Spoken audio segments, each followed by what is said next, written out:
Chapter 20 Mysterious Island Jyaki. Sela Terram, Kingdom of Itadale, December 22nd, 1998. The Alifar alliance, consisting of Klebarg the Jotnar, Zilran and Zilbella the Alifar twins, the Alifar captain Ilianaro Izalros, Filruth, Yaihush, and Thatanim the Salif, and Sir Jamriek, and 6 of his chosen knights, stand on the transportation circle within the king's inner courtyard. The mages of King Gregory's court gather round, altering the circle to transport the warriors not to Endelgian, but to Jyaki Island. Our hopes are all burdened on your brave backs, King Gregory says. Klebar grins. I got a large back. I can bear it all, no problem. He looks over at Princess Hydan and winks. The princess tries to hide behind Master Norlanis. When we arrive, stay together, Jamriek says. We do not know exactly what we will be dropping into. Hopefully a large battle, Klebar grins. The Jotnar fantasizes about cutting through countless enemies. He has experienced many battles and killed many worthy foes. Just the thought of fighting against an entire island full of tough opponents excites his warrior instincts. He looks down and moves his axe in front of his groin. He looks around to see if anyone has noticed him, blushing, only to see the twins staring at him. Both the Alifar roll their eyes in disgust and look away. Keep Lady Yaihush at the center of our formation, Jamriek says. We will need her healing powers to last long enough for the tournament to begin. What do you mean? Zeran asks. Are we not entering the tournament? My guess is that there will be a lot more competitors than available spots. The field will likely have to narrow to either 144, 72, 36, 16, or 8 in order to hold a proper tournament. If thousands of beings heard the invitation, Jyaki will probably be pretty crowded, Jamriek says. The more the merrier, Klebar grins. Just more enemies for me to tear apart. Is that all you think about? Zoran asks, annoyed. No, I think about booze and sex almost as much, Klebar laughs. The Alifar regrets asking. Hide behind the brute, he tells his sister. Let his loud mouth attract most of the enemy fire. Living cover? Zilbella asks. I can work with that. I will cast a circle of protection around our group as soon as we arrive, Yaihush says. That will buy us a little more time to adjust to our surroundings. We stay together as a group, Jamriek says. When we move, we stay within Yaihush's magical circle. This is how we will all make it back home. The mages complete the transportation spell, and the circle illuminates with power. Return to us alive, brave warriors, King Gregory says. All of you. Better than that, Klebar grins. We'll return as champions. It doesn't work that way, Zoran says. Oh, never mind, the Alifar sighs. Just don't die, you big oaf. Klebar continues to grin. I'll miss you too, little buddy. In a flash of light, the group is gone. It's all up to you now, brave warriors, King Gregory whispers. Mobile tanker Azalea. Jake and Danny stand opposite each other, neither moving. Laura imagines the scene as something from an old western, imagining tumbleweed blowing past and both fighters itching to draw their guns, but both knowing a mistake will be the end for them. Jake's hand twitches, debating on whether or not to attack first. Had they guns, this moment would lead to the climactic shootout. Danny rushes forward without any warning, surprising Jake with her speed. Jake manages to bring his arm up to block just as one of Danny's shins crashes into him. The impact causes Jake to slide back several feet and wince in discomfort. As his arm begins to throb, Jake retaliates with his other arm and attempts a right hook. Danny drops low, sweeping Jake's legs. Catching himself with one hand as he falls back, Jake flips quickly to regain his posture. "They really have been doing a good job training you," Jake compliments. "I'd say we're about even hand-to-hand right now. I'm surprised you're able to keep up with me without Yamura's power." Jake grins. "It wasn't Yamura that was beating your dojo's ass back in Rockland." Danny raises an eyebrow. "Huh? You thought you were beating our ass? I'm not sure that's how things actually went down." "Yeah, I had you until you busted magic out on me," Jake grins. "But I don't need to rely on Yamura now, as much as you might think." Danny slides her feet apart and begins to concentrate the energy around her in a vortex. Pieces of debris on the ship's deck begin to levitate, and Jake can feel the entire deck vibrating. "I hope you've spent this voyage pushing yourself as hard as I have," Danny says. Allura wonders what Danny has learned in her training. It has seemed like Danny spent all of her time helping to push the other mages to new heights. But never did it seem like she was doing anything to make herself stronger. When did she find the time to train on her own? "Klon Sigail," Danny says, straining as the physical and mental strain on her body is tremendous. Taking out a small blade, Danny cuts open her palm and kneels quickly to draw a spell circle on the ground with her blood. Blood magic? Allura has a bad feeling about this, holding her breath in dreadful anticipation. A shadow rises from the spell circle, taking on a loosely human form. Combining nearly every element with my blood, spirit, earth, wind, fire, water, chaos, and control, I'm able to create a shadow clone of myself, Danny says, her chest heaving. Danny, Allura whispers, shadow clones are a forbidden technique. I thought we were past those hang-ups, Danny says, irritated. We spent the past several days breaking down all of our limitations and gaining strength regardless of the source. Are you now drawing a line? Why would that be forbidden? Jake asks. Seems pretty badass to me. It's playing God, Allura replies. The creation of a clone is the creation of life. This is not merely a conjurer or a doll. Clones require a piece of your soul. You have to infuse it with your blood, and they can feel your emotions, pain, and fear. They're not meant to be used. The shadow clone begins to solidify, taking on Danny's appearance. I'm still slow at it, but I've already improved upon this greatly, Danny says, ignoring Allura. Did Forgeron teach you that spell? Allura asks, angrily. What if he did? Danny shouts. I came to him and told him what we were facing, and he made sure every second I had remaining would be utilized in the most effective way. He does not mention that Forgeron used his Uzne Ito Nemed Leno spell to implant the technique directly into her mind.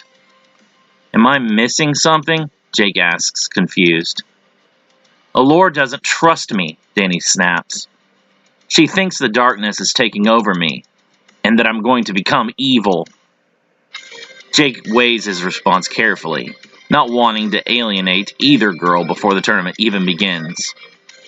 Maybe we should call this workout quits, and rest for the remainder of the trip. Our nerves all seem to be on edge.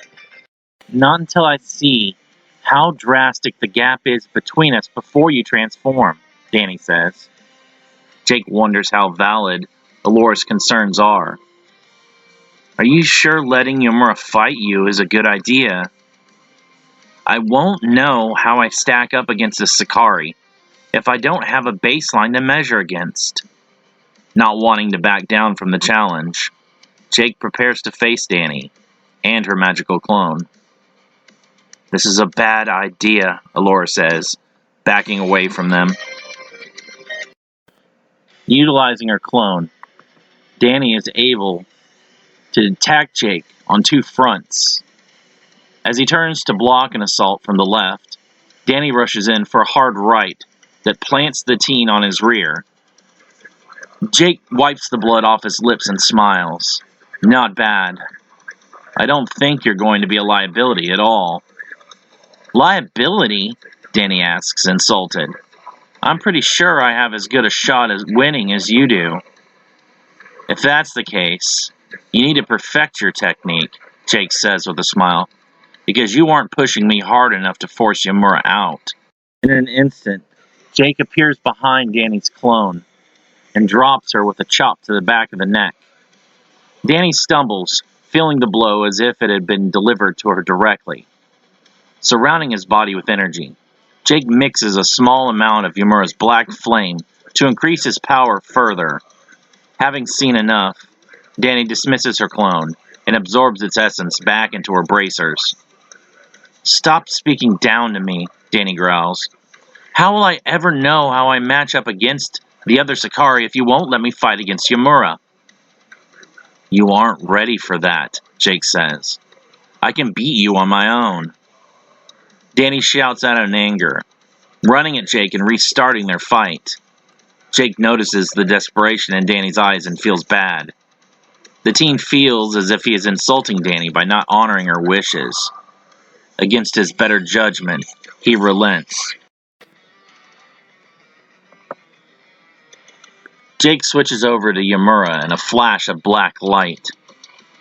Prove your strength against me, and I shall say nothing further of the matter. Danny stands against Yomura, all of her past regrets and mistakes flooding back with the proximity to the Sakari General. Your teacher could not stand up against me. Why do you think yourself to be my equal? Danny screams, leaping at Yomura with a flurry of fast punches and kicks. Yomura blocks and evades each attack, slapping her attacks aside with ease. You're a magician, yet you attack me as a petty brawler. Yomura is disappointed, sweeping Danny's legs out from beneath her, and delivers an open palm strike to the chest. Coughing, Danny crawls back to her feet. Creonle! Casting the enhancement spell, Danny becomes twice as fast and agile. Yomura struggles to block now, taking several punches. He manages to rake his claws across her midsection, tearing the girl's cloak and drawing blood. Stop it! Alora shouts. You're both getting carried away. Danny touches her wound and grimaces in pain. Aginestra! She shouts, casting a fire spell. Yomura throws a hand out, meeting the fire with his own. The blasts explode into a brilliant inferno. They continue to trade punches and kicks, refusing to give ground to each other. Danny casts the Restrainta spell, summoning chains to bind the Sakari, but Yomura leaps up and melts them with a burst of his own Aginestra fire. Danny leaps over the flames, boosting her leg strength with another Creonle spell for the jump. Yomura twists to meet her in the air, but receives a two-fisted smash to the face that sends him crashing down to the deck. Many monsters and creatures are startled by the sudden interruption. Crawling from the hole, Yomura is surrounded by black flame energy. The Sakari grins, enjoying the confrontation. As of late, it has been Jake who has been in control during battle, so that the teen can build up his own strength. Being in control and able to cut loose is invigorating to Yomura.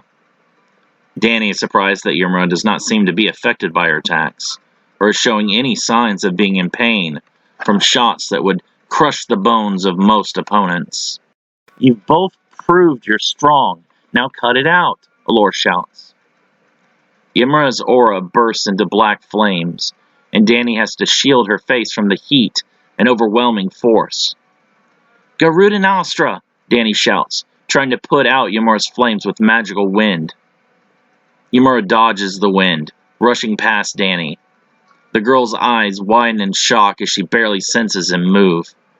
You have improved greatly, but you cannot defeat Hui, Ymura says, holding Danny's satchel of spell orbs and magical tools.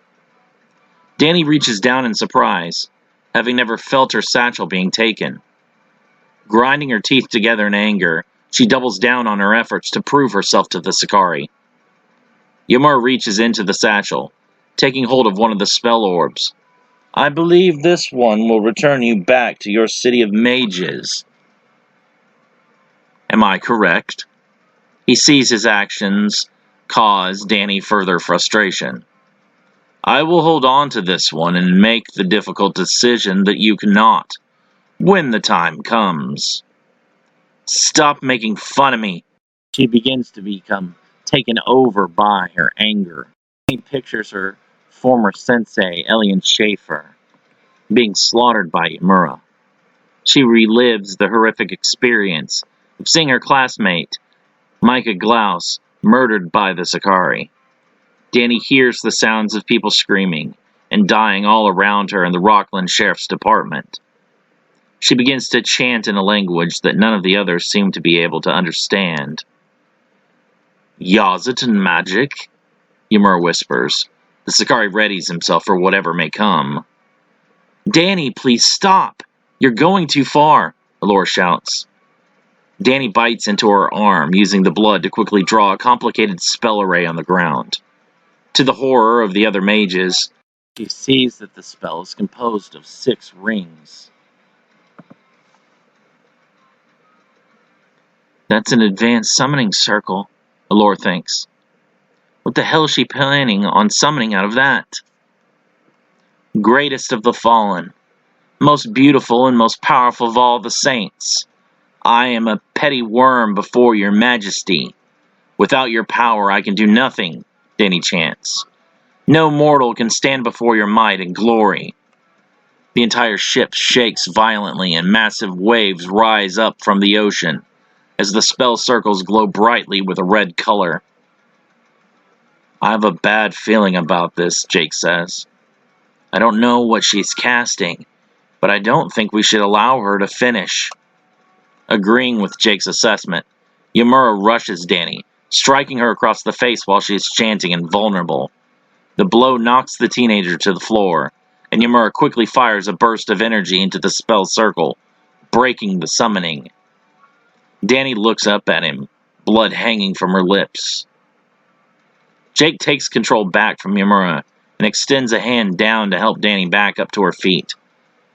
Let's just call this a draw, okay? I don't want to fight with you anymore. Feeling ashamed and confused, Danny slaps Jake's hand away and stands up under her own power. What got into me, she wonders. The more we fought, the more I could feel myself losing control. Were you really about to summon one of the saints? In a fight against one of your friends? Allura asks accusingly. Jake could have been killed. What were you thinking? Danny is silent, merely staring down at the broken spell circle, scrawled onto the deck of the ship in her own blood. The other mages look at Danny with a mixture of fright and apprehension. I scared everyone, Danny thinks, ashamed. What kind of leader am I? I get my team killed. I nearly killed the very person that I came here to assist. What is going on with me? Danny looks up, staring at Jake for what seems like an eternity. Nothing was settled, she says finally. Let's start round 2. I know that I can beat you without resorting to summoning magic. Danny, Allura whispers. What are you doing? It's fine. I know what I'm doing. I won't lose control again. You have to understand. I have to prove this to myself. If I'm not strong enough to fight Jake or Ymura as an equal, how can I ever hope to accomplish anything in the tournament? I came here to make a contribution. But I'm not even in the same league as monsters like the Sakari. Then why would I even come here to Jyaki? This isn't about the Sakari, Allura says. We're making sure that the Yazatan weapon doesn't fall into the hands of any evil creatures. I have to show everyone that I'm not weak, Danny says. I have to prove to everyone, especially Jake, that I can hold my own in this tournament. You don't have anything to prove, Allura says. You've shown yourself to be stronger than any of us, and that's without having your full access to magic. Just take a rest. If you're both worn out before we get to the island, neither of you are going to be worth a damn. I think you're right about needing to rest a little while, Danny admits. She holds the railing, stumbling to the other side of the deck. Seasick? Jake asks. A little, Danny groans. It doesn't feel right being so far from land. If I was meant to be out here, I'd have gills, not lungs. As the ship sailed across the turbulent waters, Danny clung desperately to the side of the vessel, her knuckles white as she tried to steady herself against the constant sway. Her face had taken on a pale greenish hue, and she groaned softly with every lurch of the ship. The wind whipped through her hair, tossing it wildly around her face, but she was too focused on the nauseating motion of the waves to care. Jake stood nearby, arms crossed, watching her with a mixture of amusement and sympathy. You all right over there? He called, though he already knew the answer.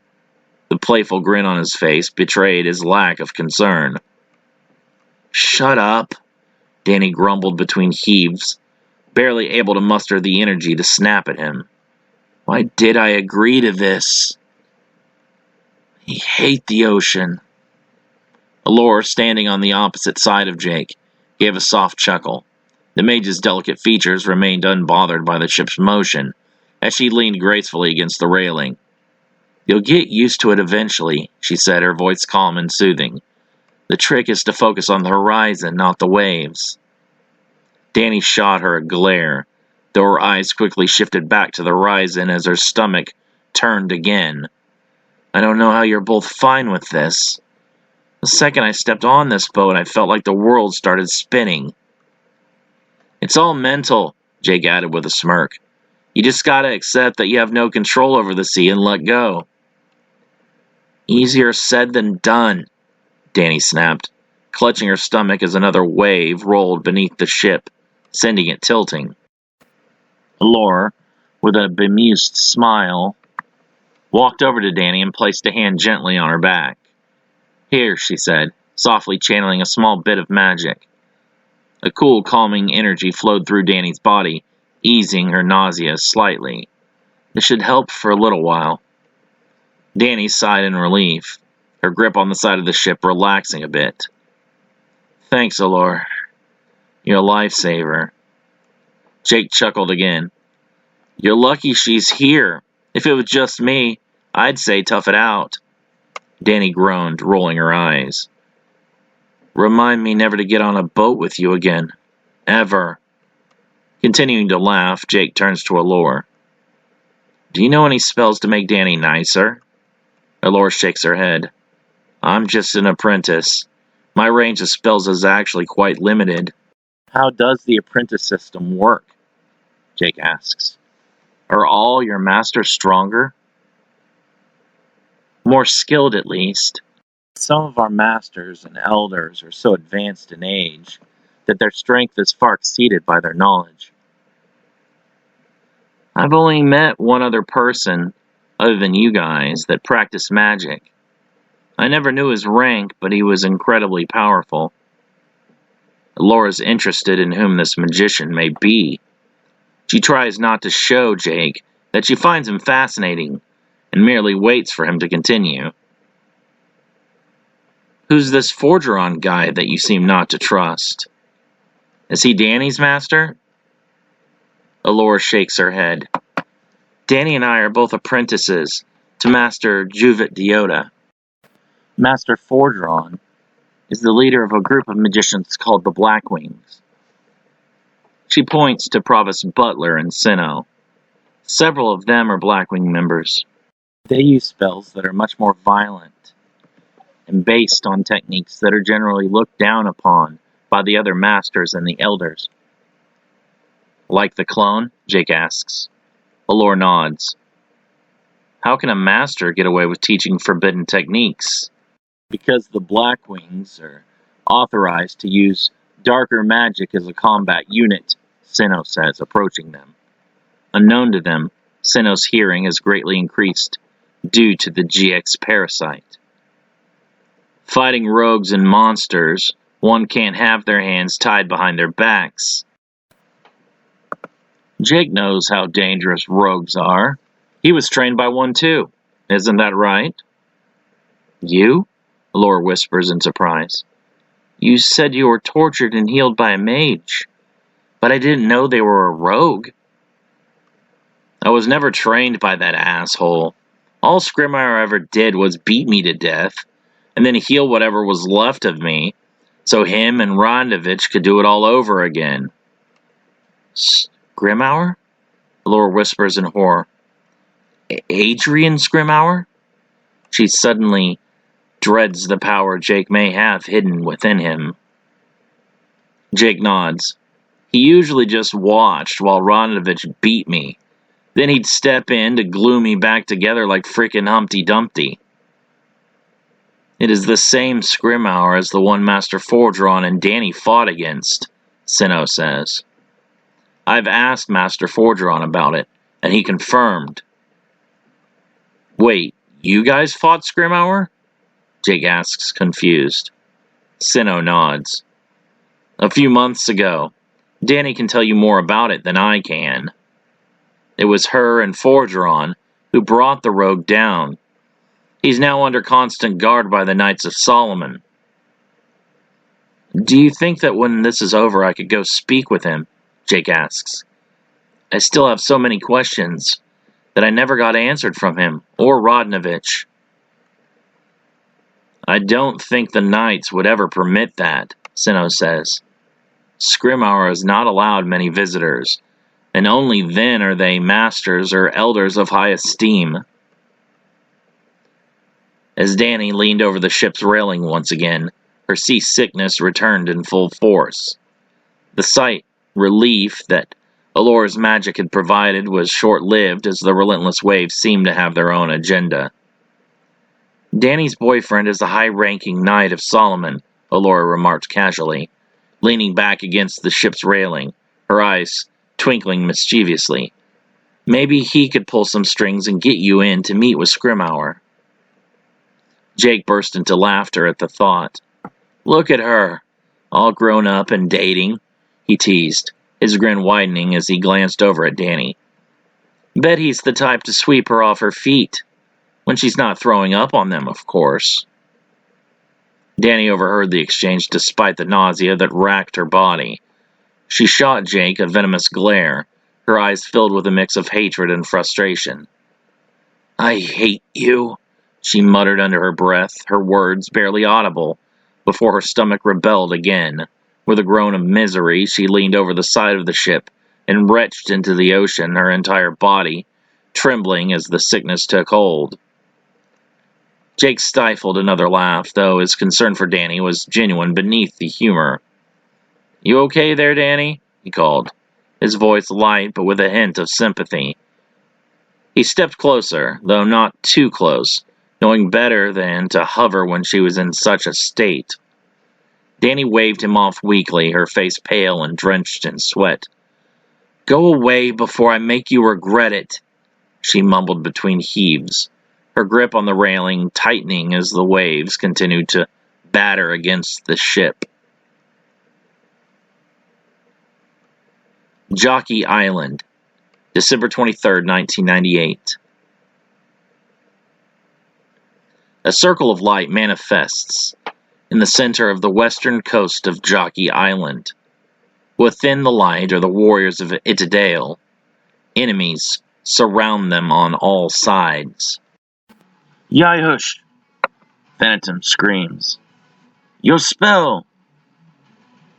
Siorko Kosanta! Yarosh closes her eyes and places her hands together, beginning to chant. A large tree uprooted and stripped of limbs is thrown like a spear, tearing through the group and reducing Yarosh and 2 of the knights to red smears. Jamrick looks up, seeing a giant barreling through the trees. The Fomorian creature towers over the treetops at least 15 meters tall. Kleebarg's jaw drops in amazement.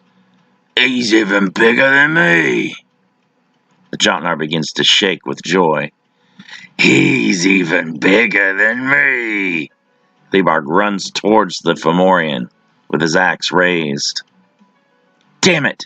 Jamrick shouts. Stay in formation!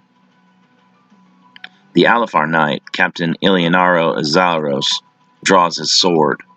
The weapon is a lightweight and thin weapon, much like that of a fencer's saber, but incredibly sharp. He stands beside Jamrick, trying to hold together their defensive line. All around the warriors of Seliat Tarim is the pure chaos that has become Jyaki Island. Hundreds of creatures and monsters of all species and races fight each other in violent battles to the death. A red-furred, tiger-like weir creature leaps at the group, but Ilianaro summons vines from the ground to hold it at bay, just enough for him to plunge his sword into the beast's throat. An armor-plated Garivar giant runs at Kleebarg. Roughly the same size as him, Kleebarg tries to grapple with the creature, but it has 2 extra arms to give it an advantage. Kleebarg struggles, taking multiple body shots, while his arms are occupied and he cannot defend. Thorith leaps above Kleebarg, coming down with both palms against the Garivar's face. A massive release of wind energy is unleashed, removing the giant's head and most of its shoulders. Still at a distance, the Fomorian lobs another tree at the group, again breaking their line. The tree pierces the ground, this time missing any of the fighters. Roaring in anger, the giant reaches over to uproot another tree.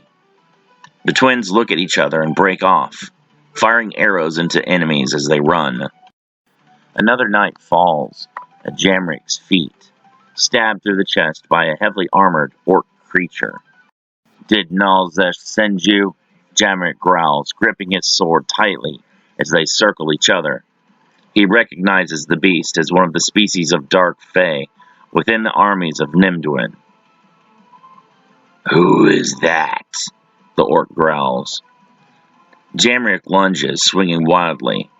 I guess there are descendants of the Fae in this world as well.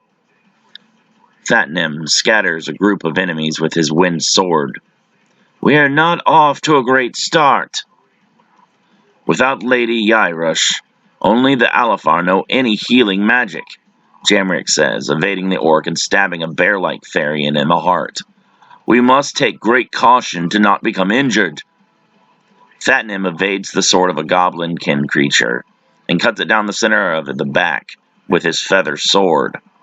We cannot focus on things like that, not in the middle of a battle. If you pause to gauge whether or not you're going to become injured, you will surely suffer a worse fate.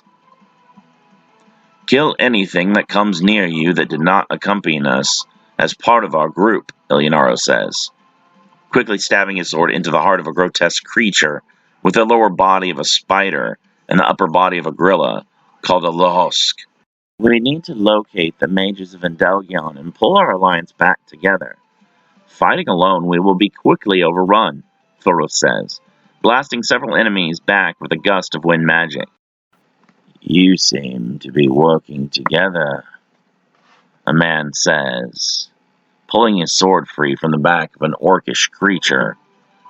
He's in his mid-30s, with a handlebar mustache and a thick accent.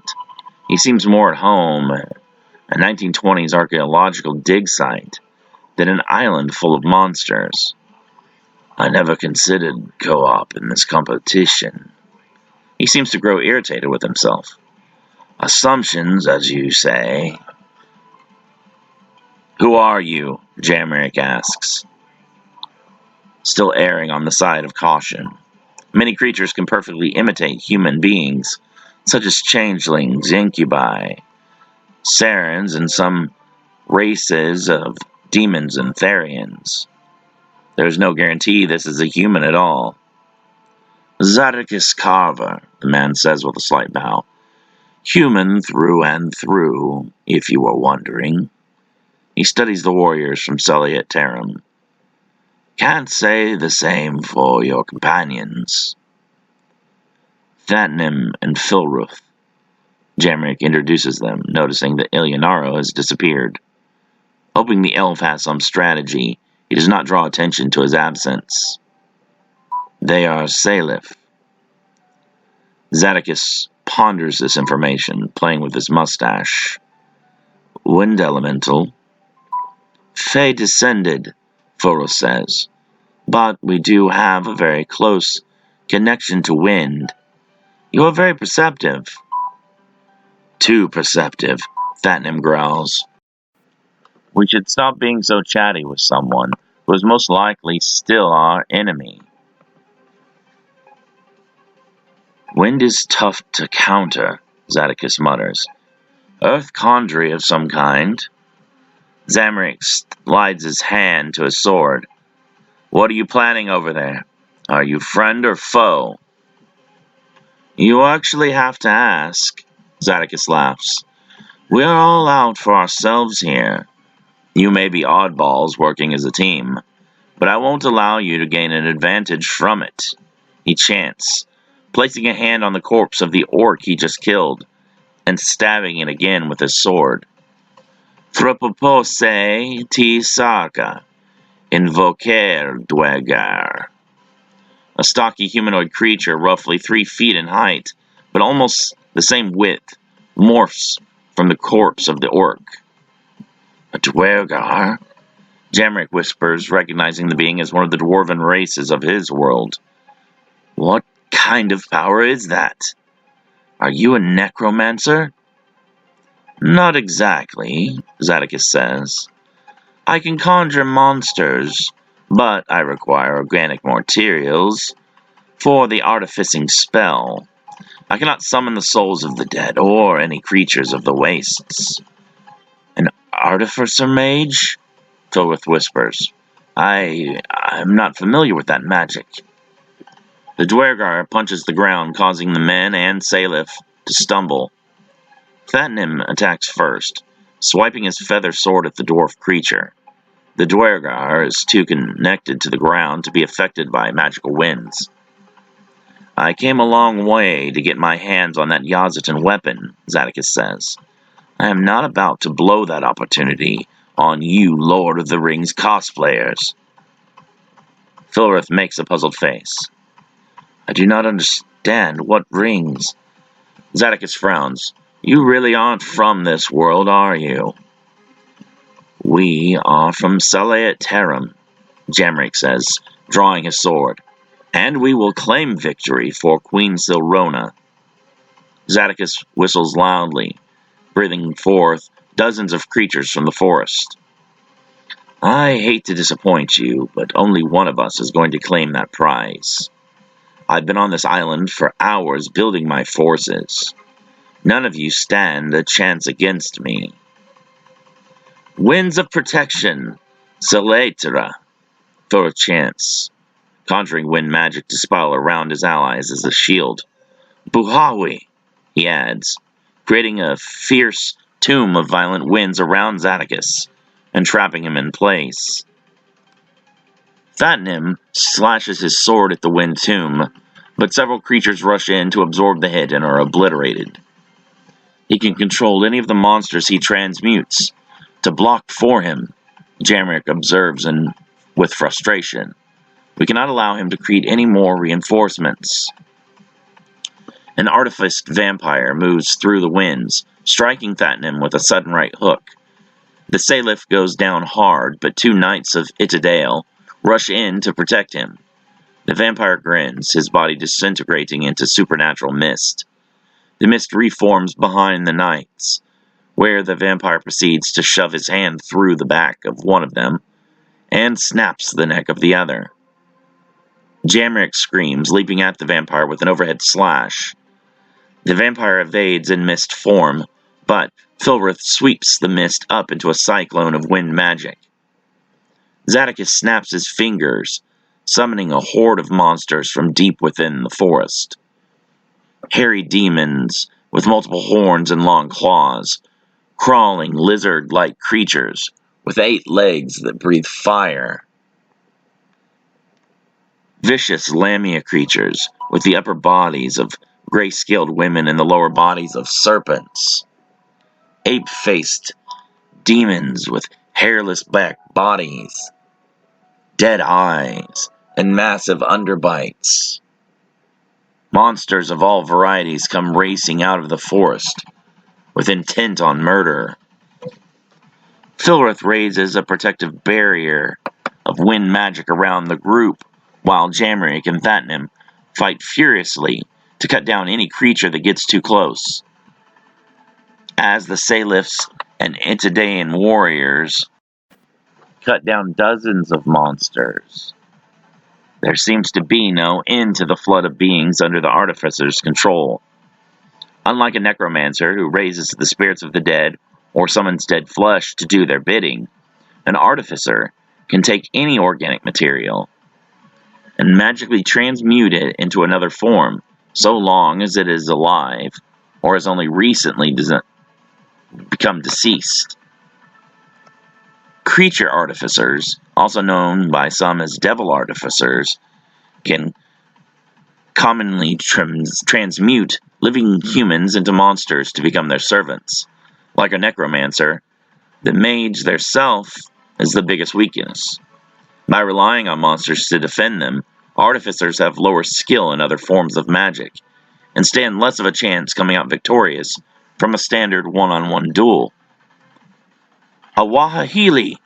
Thatnim shouts, conjuring a large eagle of wind magic. The eagle crashes into the monsters, tossing them into the air in all directions.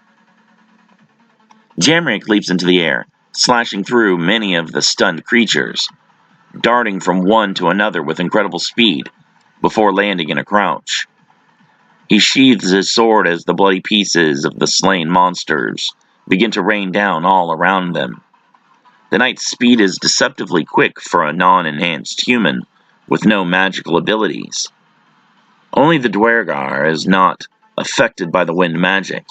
His mass is too grounded by his connection to the earth as a member of an elemental race. Thatnim swipes his feather blade at the dwarf creature several times, but the winds bounce off his large chest. The Duergar lifts his heavy axe up, the weapon larger than either of the Salif's entire bodies.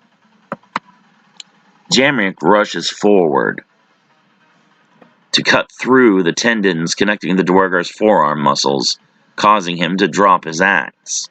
The knight pivots, backstabbing his sword through the dwarf's right eye.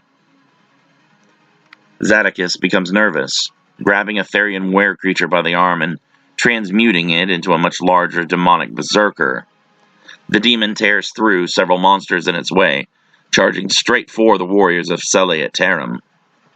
Thatnim swipes at the creature with his feather blade, but much like the Duergar, the magic seems to bounce right off its thick hide.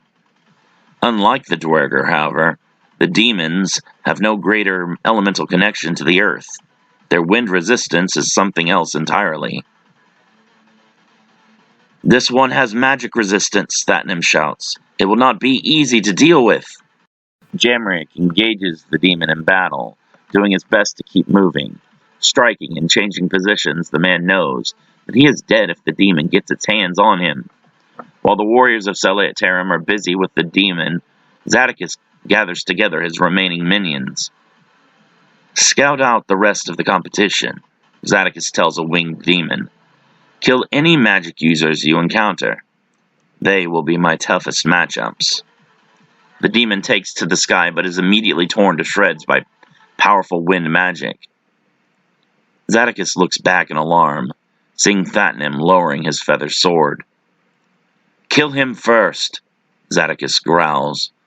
The large berserker demon swipes at the Salif, forcing him back in evasion, magical winds providing his feet with extra swiftness. The demon drives forward, managing to grab a hold of the Salif warrior. To both the demon and the artificer's dismay, Thatnim's form dissolves into the air. He manipulated the air into a mimic form. Zadokis thinks in panic. He looks around frantically, trying desperately to locate his crafty foe. With the power of wind, the Salif is able to make the sounds of his movements become completely silent. While Zadokis is distracted looking for Thatnim, Ilionaro finally makes his move. Vines wrap around the artificer's legs and pull him abruptly off his feet so that his face smacks hard against the ground. The elf emerges from the tree canopy, coming down with an impaling strike to Zadokis' heart. The flying demon tackles the elf out of the air, driving his back against a tree. Ilionaro exhales hard, spitting out a mouthful of blood and saliva. The Alifar raises a hand to summon more vines, but the demon grabs him by the wrist and crushes it in his hand. Ilionaro screams out in pain, desperately striking the demon across the face with his other hand. The demon grins, barely acknowledging the attack. Thatnim wraps a current of rapidly spinning winds around his hands, diving down towards Zadokis from above. Using the wind to propel him, the Salif comes at the artificer like a bullet. The vibration and pop of a sonic boom echoes loudly as the Salif cuts through the air. The demon dies instantly, the tip of the sword piercing its brain. The flying demon turns its head to see what's happening, allowing Ilionaro to draw his sword back into his hand with a vine and drive the blade up through the demon's chin. The Lamia reaches out with her tail, grabbing Zadokis by an ankle and throwing him out of the way, just as two flying demons meet the Salif's attack. The demons block Thatnim, causing his winds to violently disperse. Jamrick darts forward, slashing through the midsections of one of the demons and pivoting to cut up through the chest of the second. Thatnim slashes his sword upwards, reducing the Lamia to nothing. Zadokis crawls to his feet, blood running from his nostrils. He quickly glances around to take inventory of his remaining minions, but instead finds Filruf standing over him. "You are her support mage," the artificer mocks. "You don't even have a sword. You aren't going to kill me." He tries to stall for time in hope of transmuting the Salif into a new minion.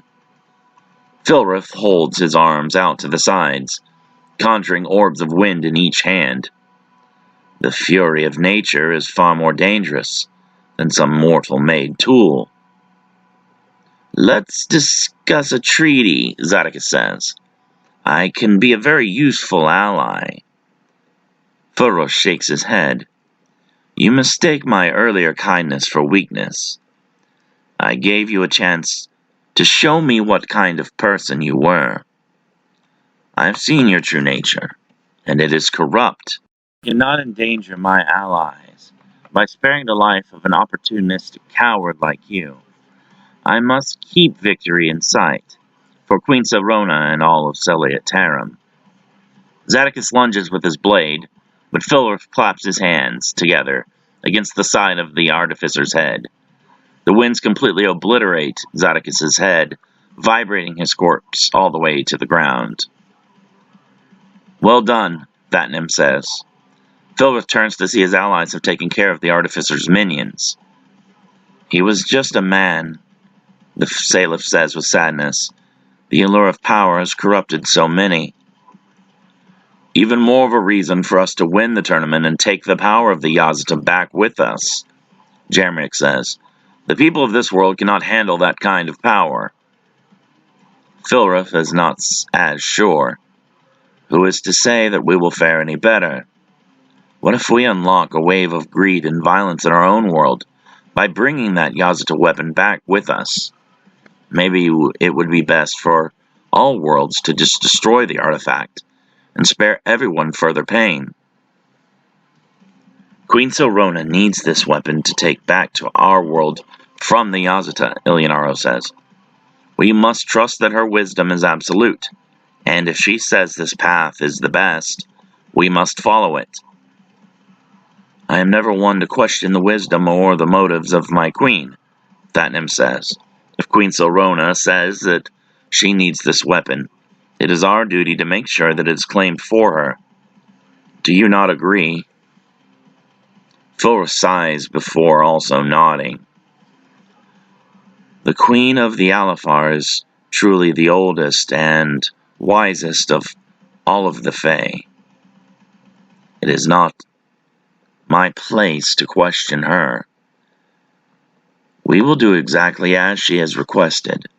I may still not like allying myself with the likes of the Jotnar, but for the greater good of our world, we will trust in Queen Silrona's plan. All who stand in our way, monster or not, will be struck down, Thatnam says. This victory is not just for the Alethar. We will be claiming victory for all of Seliat Tarim when we free it from the oppression of the Yazata. Jyaki Island, December 23rd, 1998. Jake and the other humans stand on the ship's deck, watching as the spiraling storm clouds ahead begin to fade, and the island of Jyaki comes into view. Alongside Jake are the Ukrainian monster hunters Alyssa Tarim and Bernat Ram, and the Endelgian mages Danny Livingston, Alora Kever, Zaya Yim, Alcine Porter, Jonathan Butler, Dane Sino, Adabin Zuberi, Lillian Rom, Chris Guerrero, and Dearden Javad. 3 of their comrades have already fallen during the journey, killed by vampires and devils before ever arriving at their destination. Danny vows to win the tournament for them, to honor their sacrifice. Caitlin Abbott, Chua Drahele, and Edward Malenko will not be forgotten by their friends. Finally, Jake whispers, it's finally time to end the Sakari threat. And Yana, Hui, you've enjoyed your freedom long enough. I'm sending you to hell for good this time. Laura puts a hand on Jake's arm. We're here to help you. You aren't doing this alone. Jake nods and looks over to Danny. Are you ready? Danny looks down at her magical bracers. My magic still hasn't returned. I have to put my trust in Master Hagano and his tools.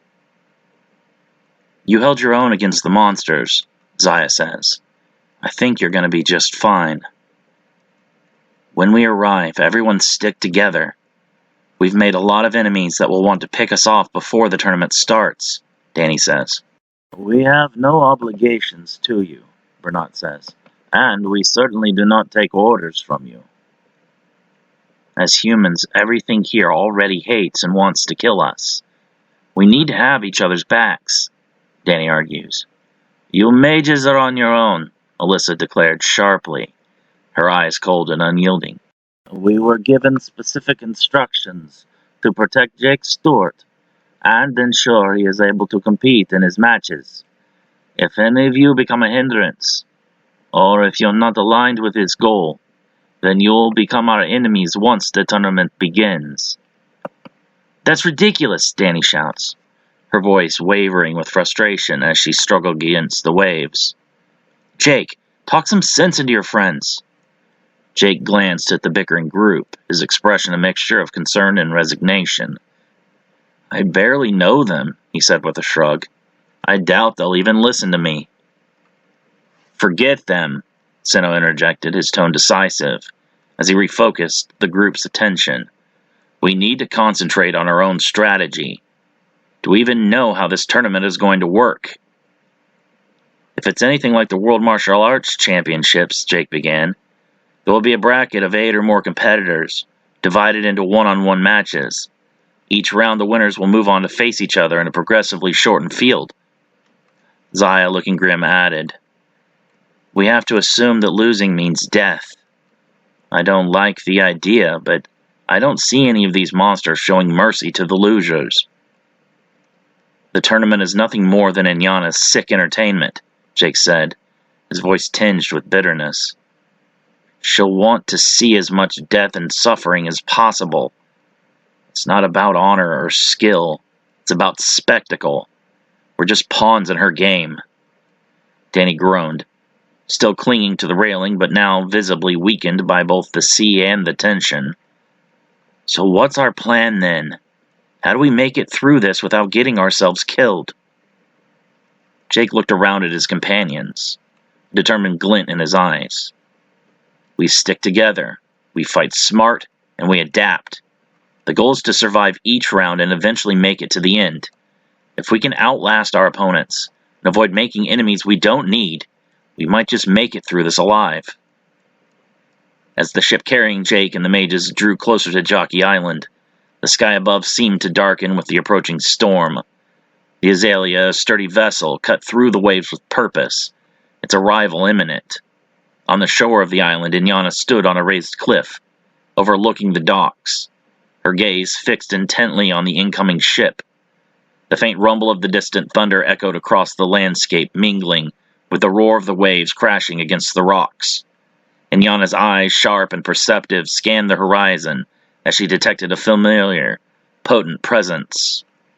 "My brother is on that ship," Inyana announced, her voice carrying a note of urgency. She pointed towards the Azalea, now visible as it maneuvered into the docks with practiced precision. Her eyes narrowed slightly as she focused on the ship, sensing the lingering, familiar aura of Yamura within Jake. Kazura, ever by her side on the island, like a shadow that she could never shake, looked up from his position with a thoughtful expression. "The energy is unmistakable," he confirmed, his gaze following the direction Inyana indicated. "We need to be ready." Hui, standing close by, had been waiting for this moment. His posture was tense, anticipation crackling in the air around him. "If Yamura is truly within Jake, we'll need to act swiftly," he said, his voice low but firm. "We can't afford any mistakes, not with what's at stake." Inyana's face was a mask of determination as she surveyed the scene. "We must ensure that our plans are executed perfectly. The arrival of my brother and the mages could shift the balance of this tournament. We need to be prepared for any potential disruptions." "I'm surprised he found the resources to make it here," Hui says. "I had to ride with a Yazata to get here." "If your familiarity with your human senses had adjusted already, you would be able to sense him as well. That does not bode well for your upcoming performance, Grand General," Kazura sneers. Hui ignores the comment. "Are you sure it's okay for me to kill Yamura? I know you must want your own revenge on him for all that he has put you through." "Attempting that revenge on my own got me killed and sent to hell. Now, I'm content watching you kill him, so long as he still dies." Hui finds it hard to believe that Yamura was ever strong enough to defeat Inyana, based on the power he witnessed firsthand. Stranger still, how was Inyana able to resurrect? Was it that Yazata that brought her back? And why? All for this tournament? He has many questions that he does not dare yet ask. The modified seal ability encompasses this entire island. Anyone that you kill will add their strength to your own. Do not kill Yamura until both of you have amassed the power of every single other fighter. Only then will you grow strong enough to face the Shrine's Guardian and claim for us the Banakazka. Inyana instructs Hui. Hui does not recall Inyana ever possessing any seal abilities, nor does he remember Seal being capable of working in this manner. "I cannot guarantee that Yamura will survive long enough to face me. There are many strong beings gathered together on this island. I was not aware the human world housed such a variety of creatures until now," Hui says. "The humans are still a young species, much younger than the Sakari," Kazura explains. "This world was already inhabited when the Yazata began their cultivation of human society. The Fae maintained nature while the Aesir governed the life within it. The conditions were too perfect for what they wished to create, and stole this world from what were our distant ancestors, driving us all out along with the Fae and the Aesir. At that time, this world and ours were connected as one. The Yazata separated the worlds and thinned the native populations here. The Sakari evolved to what we are now, cut off from the humans while they gained the dominance of this world, with the backing of the Yazata. The humans gained many of the barbaric traits of the Yazata, hunting down every creature unlike them, until they began calling monsters and demons nightmares and shadows. That is why the humans called us demons when we invaded Katal Takuk, Hui whispers. Kazura nods. The demons of this world and the Sakari are cousins, you might say, separated by hundreds of thousands of years of adaptation and natural selection. Not all of the demons were eradicated, and they have a deep hatred for both humanity and the Yazata. The demons and monsters of this world believe that with the Banu Kazka, they can take back this world from humanity, and we have stoked that fire, Inyana adds. But as much as our interests against humanity may align, we cannot trust anyone not Sakari to lay claim to the Banu Kazka. Without your victory, we have no guarantee that a pathway back home to Averno will be opened. Hui nods. I will not fail you, my queen. As the Azalea's hull scraped against the wooden dock, the ship came to a halt, and the gangplank was set to be lowered. Jake, Danny, and the mages began to disembark, their faces reflecting a mix of relief and apprehension after the long voyage. The ship's crew and dozens of mind-controlled slaves worked to anchor and lower the ramp. The humans unload quickly, wanting to stay ahead of the monsters and devils, and gain some kind of footing on the island first. Welcome to Jyaki Island, Inyana says loudly, personally greeting her visitors as they run down the ramp. Danny notes the other ships already docked to the left of them. We aren't the first to arrive. Stay alert. We have no idea how many of them are remaining. The moratorium on killing is now officially lifted for those of you just arriving, Inyana says with a smile. You will find that the more you kill on this island, the stronger you will feel. The power of Jyaki is invigorating in a way unlike anywhere else on the earth. I would recommend that you make full use of the island's unique properties. Is that her game? Jake whispers to himself. What do you mean? Allure asks. She lured all of these strong creatures to the island, and now she wants them to kill each other.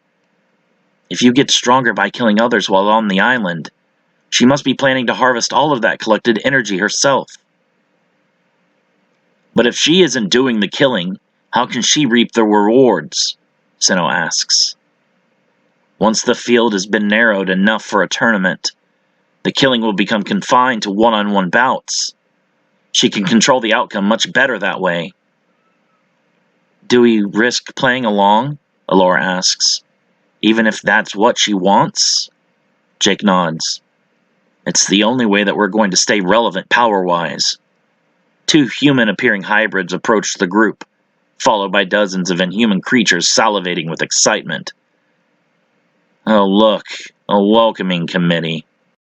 The air was thick with tension, punctuated by the deafening roars of monsters, and the panicked cries of humans as they fought to survive. Lightning cracked through the sky, illuminating the chaos in brief, violent flashes. Bodies collided in a frenzy, clawing, biting, slashing, each combatant determined to be one of the chosen, who had advanced to the tournament. Inyana's gaze was cold, detached, as if the carnage unfolding was no more than a performance for her amusement.